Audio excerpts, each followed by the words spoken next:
حضرت ابو سعید خدری رضی اللہ عنہ سے روایت ہے کہ حضرت علی رضی اللہ عنہ نے جب وہ یمن کے حاکم تھے، رسول اکرم صلی اللہ علیہ وآلہ وسلم کی خدمت میں کچھ سونا بھیجا جو ابھی مٹی سے الگ نہیں کیا گیا تھا۔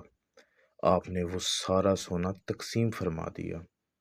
اقرا بن حابس حنظلی کو، جو کہ بنو مجاشع سے تھے، عینیہ بن بدر فزاری کو، علقمہ بن علاسہ عامری کو، جو کہ بنو کلاب میں سے تھا، اور زید خیل تائی کو، جو کہ بنو نبہان میں سے تھا۔ اس بات سے قریش اور انصار کو غصہ آ گیا۔ وہ کہنے لگے، آپ نجدی سرداروں کو دے رہے ہیں اور ہمیں چھوڑ رہے ہیں۔ آپ نے فرمایا، میں ان کی تالیف قلب کرتا ہوں۔ اتنے میں ایک آدمی آیا جس کی آنکھیں اندر کو دھنسی ہوئی، رخسار ابھرے ہوئے، داڑھی گھنی اور سر منڈا ہوا تھا۔ وہ کہنے لگا، اے محمد، اللہ سے ڈر۔ آپ نے فرمایا، اگر میں ہی اللہ کا نافرمان ہوں تو کون اللہ کی اطاعت کرے گا؟ اس اللہ تعالیٰ نے تو مجھے زمین والوں پر امین بنایا ہے، تبھی تو مجھے نبوت سے سرفراز فرمایا ہے، لیکن تم مجھے امانت دار نہیں سمجھتے۔ چنانچہ حاضرین میں سے ایک شخص نے اس کے قتل کی اجازت طلب کی، لیکن آپ نے اجازت نہ دی۔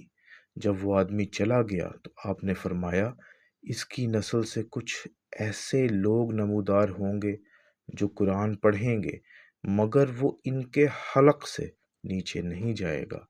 دین سے اس طرح صاف نکل جائیں گے جس طرح تیر اپنے شکار سے صاف نکل جاتا ہے۔ وہ مسلمان کو قتل کریں گے، بت پرستوں کو کچھ نہیں کہیں گے۔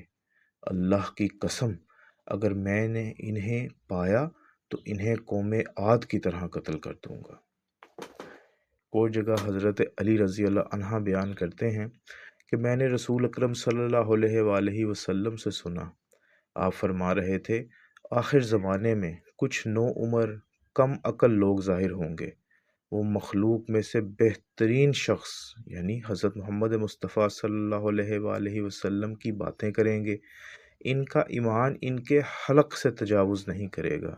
دین سے اس طرح نکل جائیں گے جس طرح شکار کے جسم سے تیر صاف نکل جاتا ہے۔